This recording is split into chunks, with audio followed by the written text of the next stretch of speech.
السلام علیکم ورحمۃ اللہ وبرکاتہ۔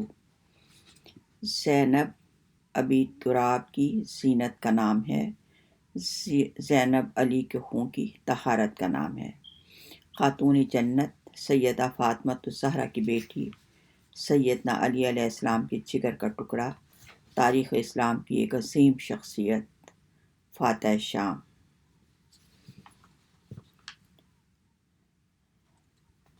تاریخ نے لکھا ہے کہ بی بی زینب کی عمر 5 سال تھی۔ ایک دن صلی اللہ علیہ وسلم کی خدمت میں حاضر ہوئی اور عرض کرنے لگی، نانا جان، میں نے رات خواب میں دیکھا ہے کہ ایک صحرا ہے، تیز آندھی ہے، میرے پاؤں زمین سے اکھڑ رہے ہیں، میں ایک درخت کا سہارا لیتی ہوں تو وہ اکھڑ جاتا ہے، میں بڑی مشکل سے دوسرے درخت کا سہارا لیتی ہوں لیکن ہوا اسے بھی، وہ درخت بھی اکھڑ جاتا ہے، میں بڑی مشکل سے تیسرے درخت کا سہارا لیتی ہوں، وہ بھی اکھڑ جاتا ہے۔ نانا جان، میں خواب میں دیکھتی ہوں میرے آس پاس کوئی بھی نہیں اور میں بے سہارا ہو گئی ہوں، تیز آندھی میری سر کی چادر لے اڑی، میں زاروں قطار رونا شروع کرتی ہوں۔ اتنے میں کچھ لوگ آ گئے جو مجھے پتھر مارتے ہیں اور میرا مذاق اڑاتے ہیں۔ جب خواب یہاں تک پہنچا تو نبی مکرم صلی اللہ علیہ وسلم کی آنکھیں جو تھیں وہ پرنم ہو گئی۔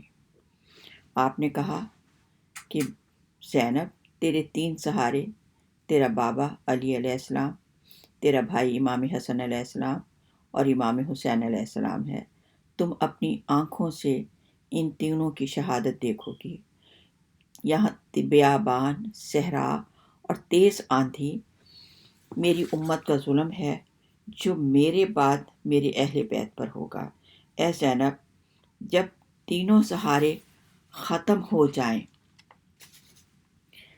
تو تمہیں بے پردہ کیا جائے گا، تمہیں بازاروں میں پھرایا جائے گا اور تمہیں پتھر مارے جائیں گے۔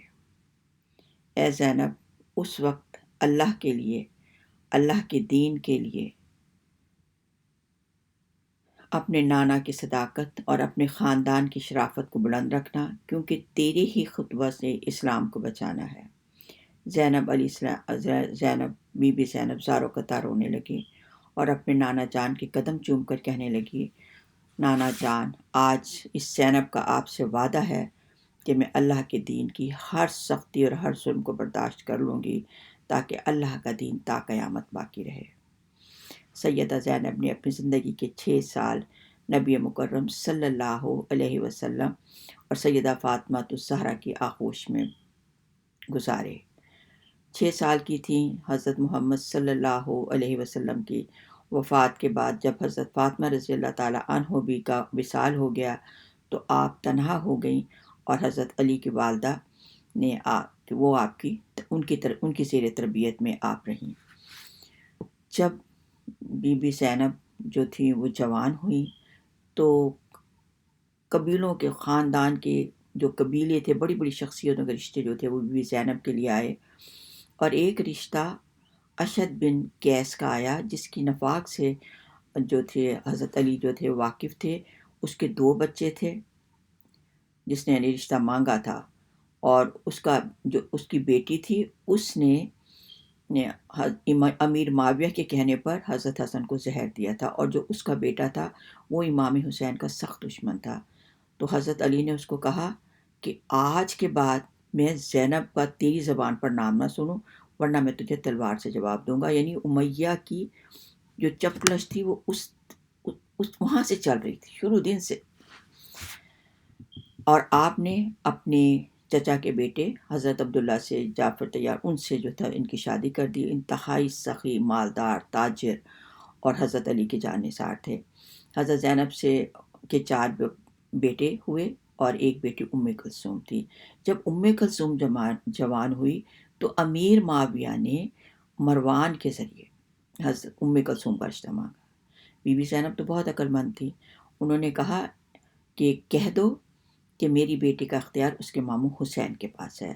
جب امام حسین سے ملے تو امام حسین نے کہا، ہم اسلام کے دشمنوں کے ساتھ رشتہ داریاں نہیں جوڑتے، اور پھر ان کے بھی چچا کی بیٹی کے ساتھ کلثوم کی جو تھی وہ شادی کر دی گئی تھی۔ ثانی زہرا یعنی قرآن کی تلاوت جو تھی، حضرت سید فاطمۃ الزہرا سوتے بیٹھتے اٹھتے چکی پیستے کام کرتے ہر وقت تلاوت قرآن تھی. یہ اس کی بیٹی زینب، بی بی زینب تھی، اور انہیں ام المصائب بھی کہا جاتا ہے.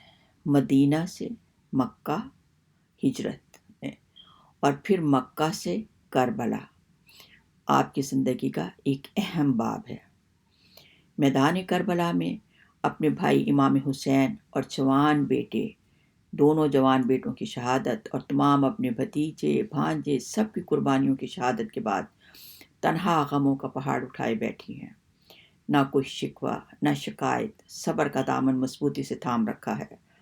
اللہ کی رضا پر اس قدر راضی کہ اپنے رب کی قربانیوں کی اپنے رب سے اپنی شہداء کی قربانیوں کی قبولیت اور درجات کی بلندی کی دعا مانگ رہی تھیں. قیامت کی اس رات میں آپ نے نماز تہجد قضا نہ کی اور نہ ذکر و اذکار میں کمی آنے دی. 11 محرم کی صبح کو شمر اور ابن سعد دندناتے ہوئے خیمے میں داخل ہوئے. شیر خدا کی بیٹی نے گرجتے ہوئی آواز میں فرمایا، ہمارے چہروں کے محافظ شہید ہو گئے. ظالم، تم رسول اللہ کی بیٹیوں کو بے پردہ کرنا چاہتے ہو. یہ مانا کہ ہماری بے بسی نے تمہیں دلیر بنا دیا. تجھے اتنا بھی لحاظ نہیں کہ ہم نبی کی نواسیاں ہیں جس نے حاتم طائی کی قید بیٹی کو چادر اڑائی تھی. اس دنیا میں بنو ہاشم کے مردوں کی سخاوت اور شجاعت اور بنو ہاشم کے عورتوں کی پردہ جو تھا اس کے قصیدے پڑھے جاتے تھے. تو یزید نے چاہا کہ ان کے مردوں کو بے دردی سے قتل کیا جائے اور ان کی عورتوں کو بھی پردہ کیا جائے تاکہ لوگ جو ہیں وہ ان کے قصیدے اور ان کے گن گانے جو ہیں وہ کم کر دیں.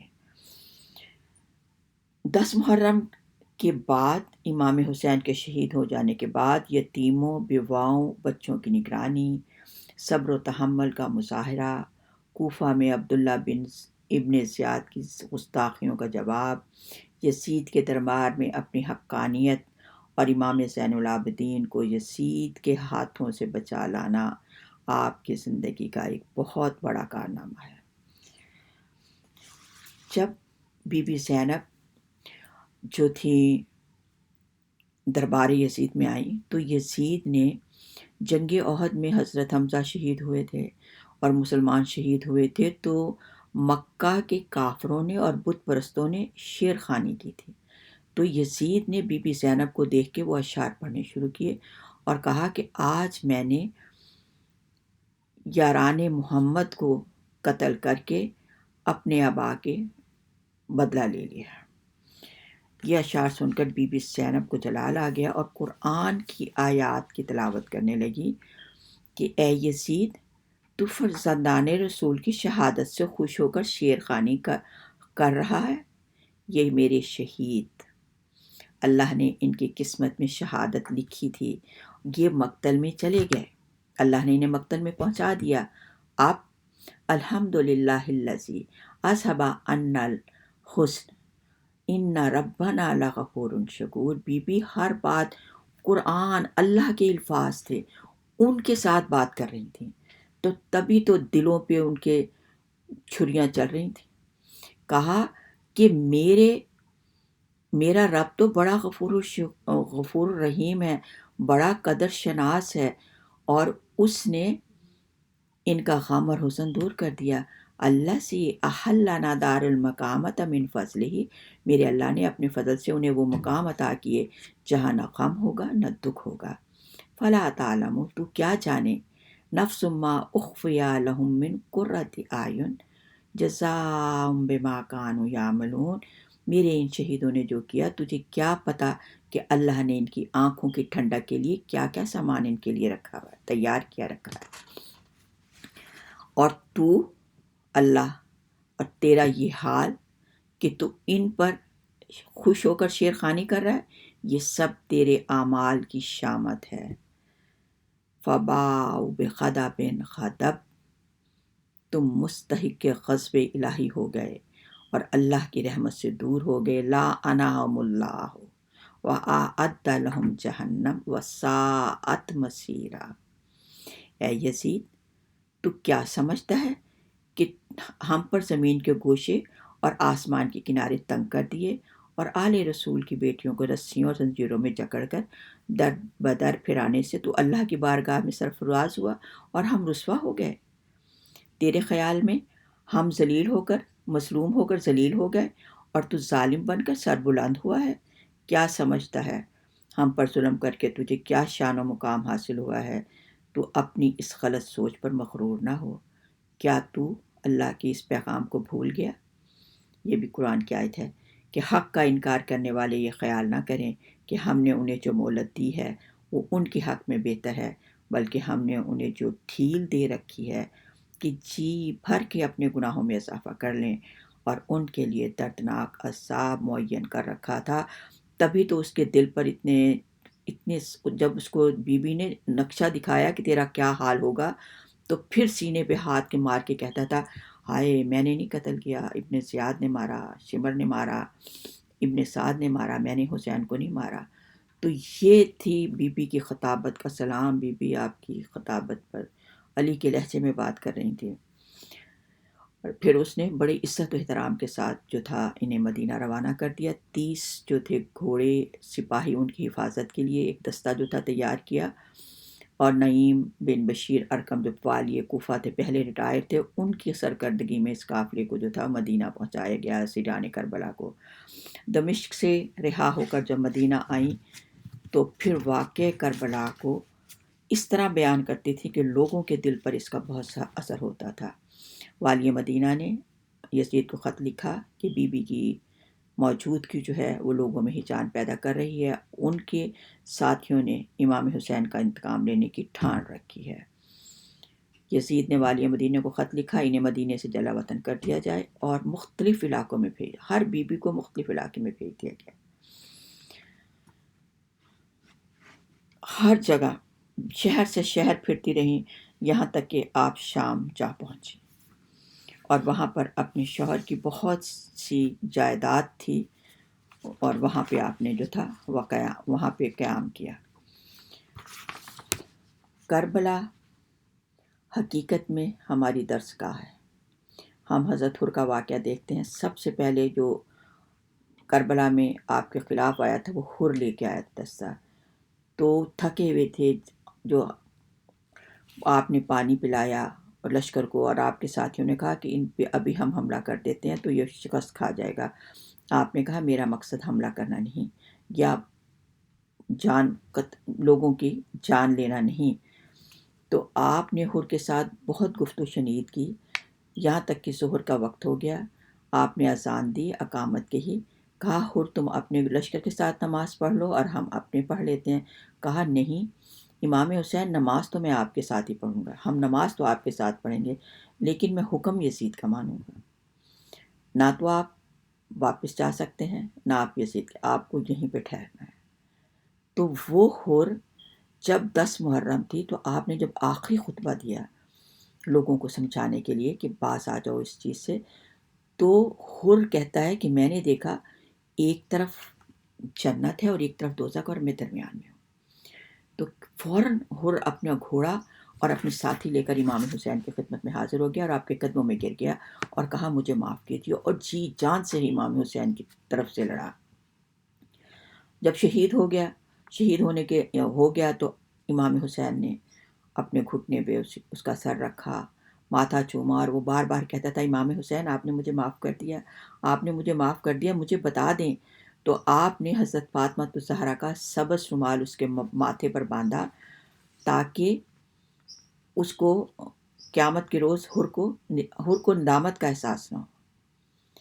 پھر ابن زیاد، دیکھو جو سب سے بڑا یعنی ظالم انسان تھا، وہ مختار صفوی نے حملہ کیا تو مختار صفوی جیت گیا، اور جو تھا ابن زیاد جو تھا وہ ظاہر ہے گھوڑے کو ایڑ لگائی اور لوگوں کی پہنچ سے بہت دور نکل گیا۔ پیاس کی شدت تھی، صحرا تھی، گھوڑا بھی ہانپ رہا تھا۔ چلتے چلتے صحرا میں خیمہ دیکھا، سوچا ان سے ایک گھوٹ پانی لے لوں۔ ہانپتا ہوا خیمے کا پردہ اٹھایا، دیکھا تو امام زین العابدین قرآن پڑھ رہے تھے۔ ایک دم سہم گیا لیکن مرتا کیا نہ کرتا، پیاسا تھا۔ کہا حضرت مجھے پانی دیجیے۔